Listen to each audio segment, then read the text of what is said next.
Yes, brilliant. Hi, everyone.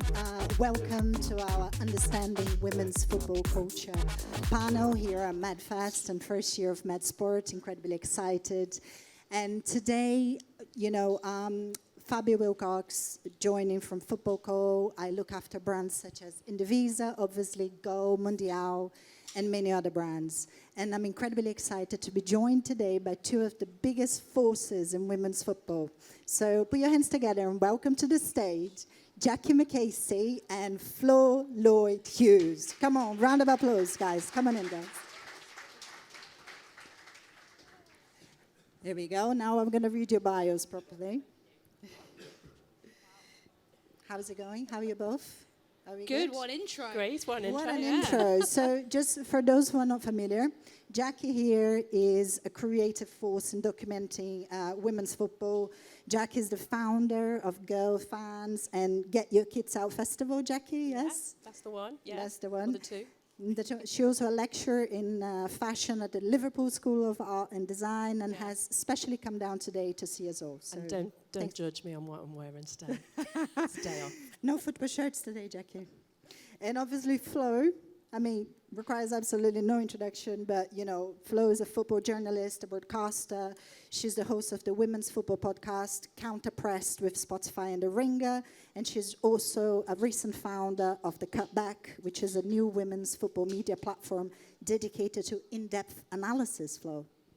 Yes, yeah, it's all true. The rumours are true. That is my bio. And I'm very excited to be here. It's my first MadFest experience. It's quite overwhelming, I have to say, but enjoying it. And looking forward to the chat.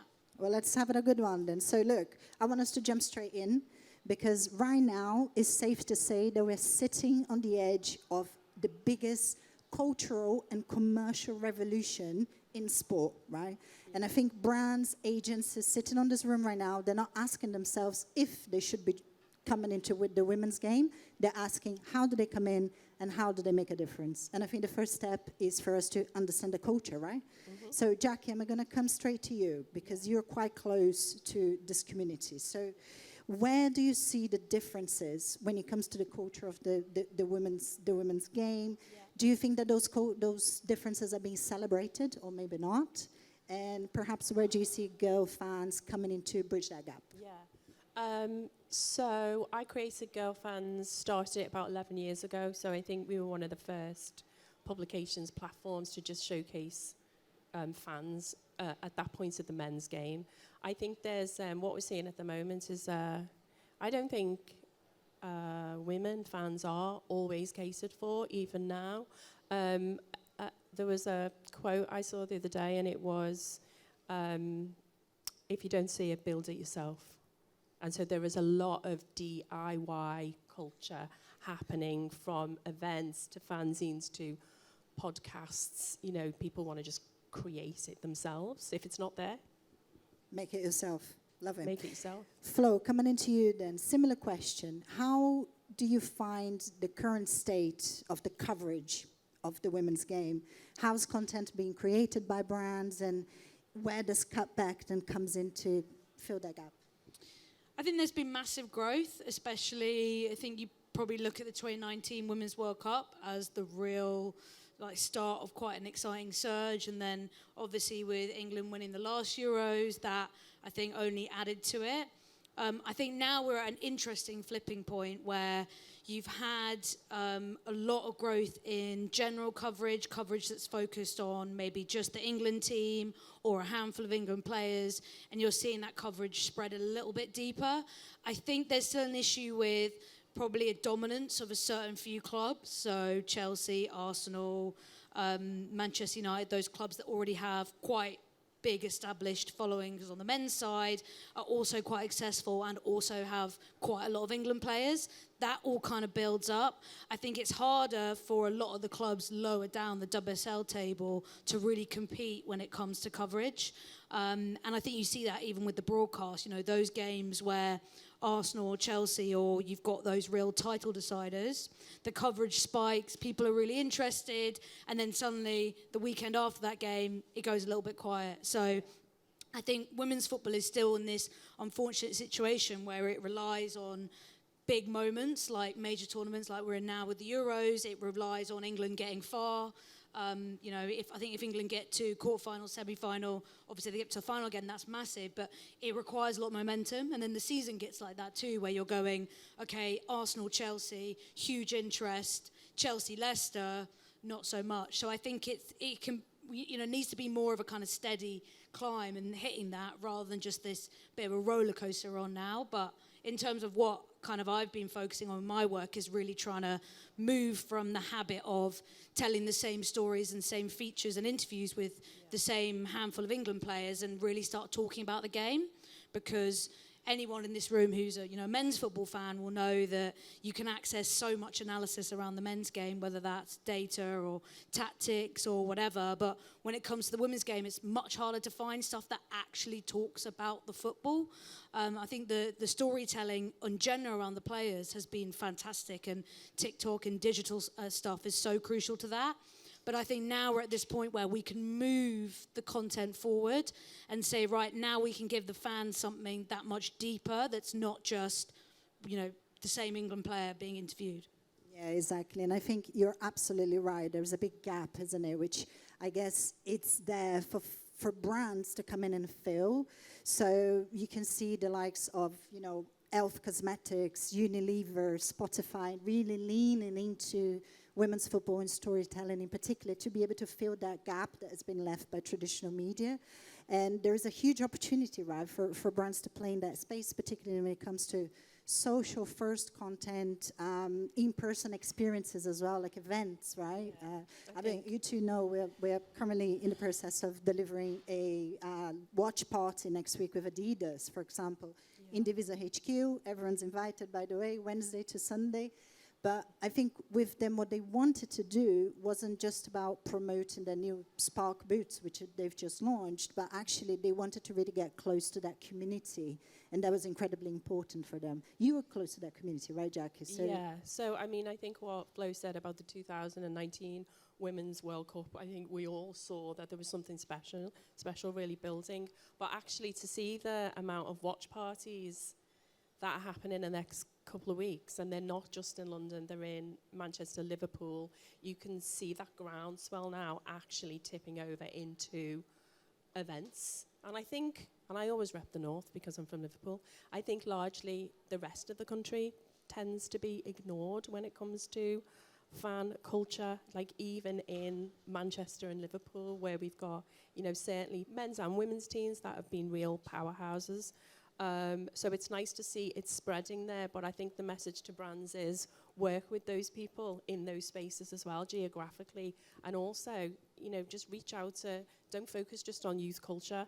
I don't know if anyone saw Annie Mac's interview on Women's Hour, where she said she'd started playing football after the Euros win in 22, and she's like 40 or 40 plus, and it really resonated, because I think we can just ignore a whole host of people there who've started to play football in their 40s, in their 30s, any age really.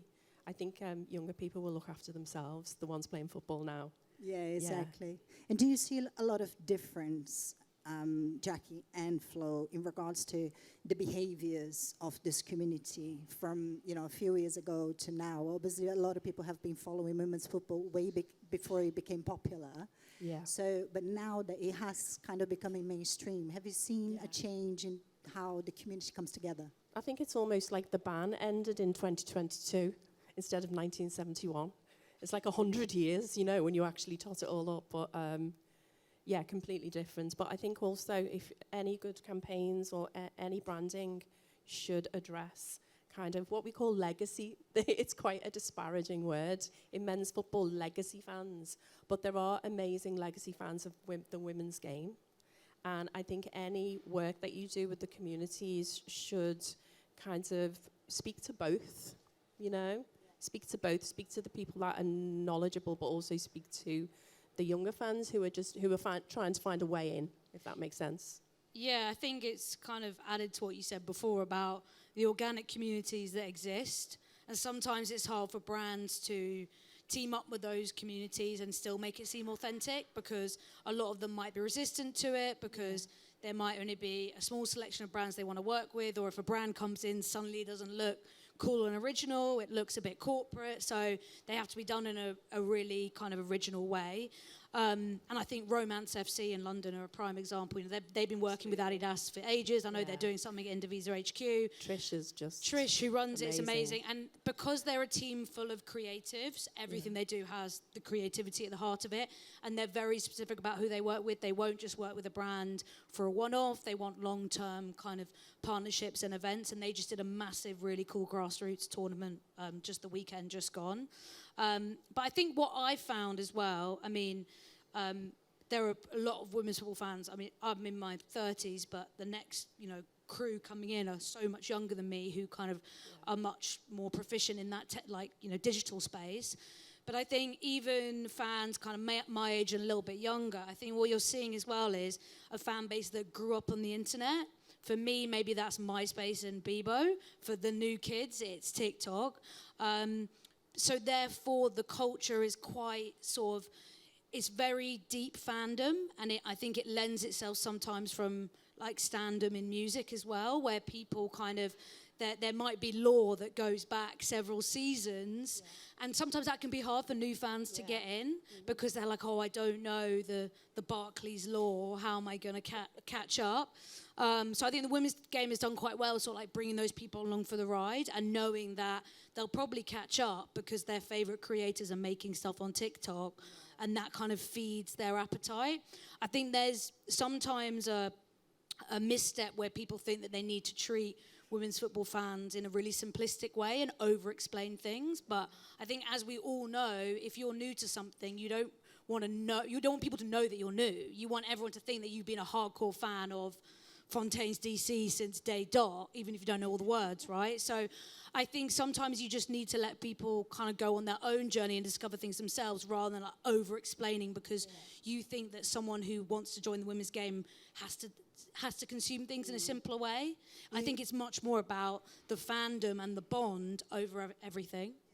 You actually wrote a piece for Mundial, didn't you, where you talked about the women's game being at risk of being infantilized, and that's precisely what you're talking about, right? So just expand on that a little bit more for us. Yeah, so the piece I wrote for Mundial was off the back of some graffiti that was actually written by some Arsenal fans who were more kind of actually followers of the men's team, but the photo was taken of someone who runs a really big Arsenal zine, but they had graffitied by the Emirates Jonas out in relation to Jonas Eidevall, who was the manager at the time.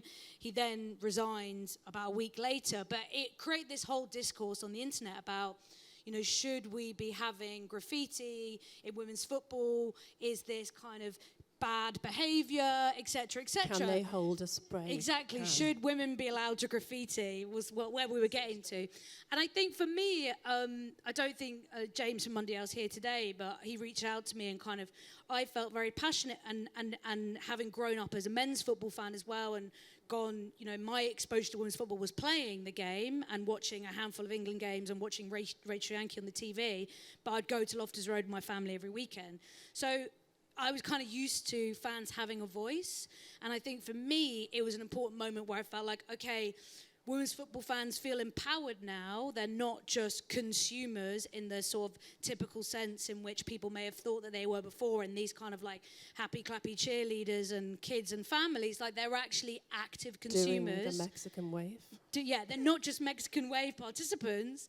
They're active consumers. They have a voice. They're passionate about things, and they're going to maybe say if they don't want their manager. And I think that's important. I think that there's a lot of toxicity in the men's game, which people are understandably fearful of, and I can appreciate that. But for me, I think a lot of that stems from online culture now. And actually, as someone who goes to football, men's and women's football, all the time, behaviour in stadiums has got a hell of a lot better across the men's and women's games. And we're suffering with a digital space that kind of can't keep up. And I think, is it safe to say that, I guess, there is an expectation from fans that they want brands and advertisers and people that are investing in the women's game to understand that culture, understand those differences, and actually celebrate them? I think there was I wrote it down, 71% of fans feel that more positive about brands who contribute to the women's game, and 67% of them said that they do want brands to understand and celebrate. Do you think that is currently happening now? I think it's getting better. I think there's a lot of creativity around the brands that want to partner in women's football and with around teams. Always give Arsenal, it's permanently Arsenal as an example. You know, they've done a lot of partnerships recently. Any Arsenal fans in the they're room? like, everything is Woo! Arsenal, you know, they're so good. I think what's interesting is, like, I've worked with a couple of brands on consultancy, and, you know, I really love the brands that have longer, deeper conversations about the space. Like, I'm a Liverpool supporter, so as a Liverpool fan, I think, you know, you've got to collaborate and you've got to go into those spaces with a bit of time, like no last minute conversations because you're panicking about like a campaign or something that you've got to do. Pay them. I'm an advocate for that. If you want to talk to someone for an hour, pay them. And just, I think we said do the research. You've got to do the research.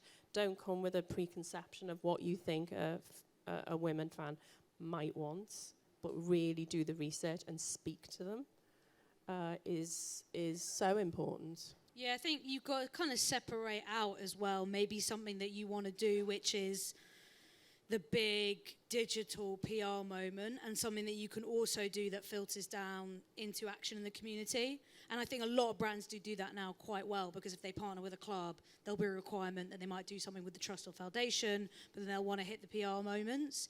But I think time and money is crucial. I mean, even in the lead up to this tournament, what partners were doing with the clubs or the FAs or whatever, like, it was still moving quite late in the day, and it's hard because you've got a lot of moving parts. You don't necessarily know which players you're going to work with or what channels you're going to be using, but like the sooner you can get ahead and know exactly how you're going to kind of utilize your access, the better it will be. And I think that can be a challenge because, you know, we know that clubs and players and football associations, they want to limit the amount of access you get to players, but that's your golden moment, and it's just so hard to make sure in the half an hour you've got, you nail that slot. Yeah, it's all about protecting players, and I think in order for us to cut through that protection, we need time. Yeah. So if there is anyone wanting to, let's say, invest in the World Cup next year, the Women's World Cup. Women's World Cup in Brazil. You want to be, in Brazil. Everyone invited as well. Yeah. There you go, my country. Yeah. We'll go. You should be starting to think about that now, right? Yeah. Because there is a lot of planning. I think because we probably are as well, and we're not, you know. Yeah. I'm not a global brand, but I'm certainly thinking of Brazil in 2 years. Yeah, 2027. So just to finish on a high, we've got 1 minute. Tell me about the best experience that you've ever had in the women's game. In the women's game, okay. So it has to be, I know it really sounds dull, but before the Women's Euros in 2022, I made a manager's puffer coat out of upcycle scarves, and I just happened to meet the director of the squad announcement video the year before, and I told her about it, and then she got the job. So she said, "Can I commission you to make it?" And so it's now like it's like a lucky coat. Amazing. Yeah, that coat is amazing. Is it in the? It's got a life of its own. Is it in the National Football Museum or anything? No, it should it's at home in a suitcase. It should be. It should be. It's amazing. Waiting to. Amazing coat. I'm going to also go basic, but 2022 final at Wembley, I mean, one of the greatest moments of my life. 100%. And Box Park after it. And Box Park afterwards, which was iconic as well. And hopefully to be replicated this time round. In Basel, it will be happening all over again. So let's see if that happens, guys. A round of applause for our panelists. Thank you so much for having us.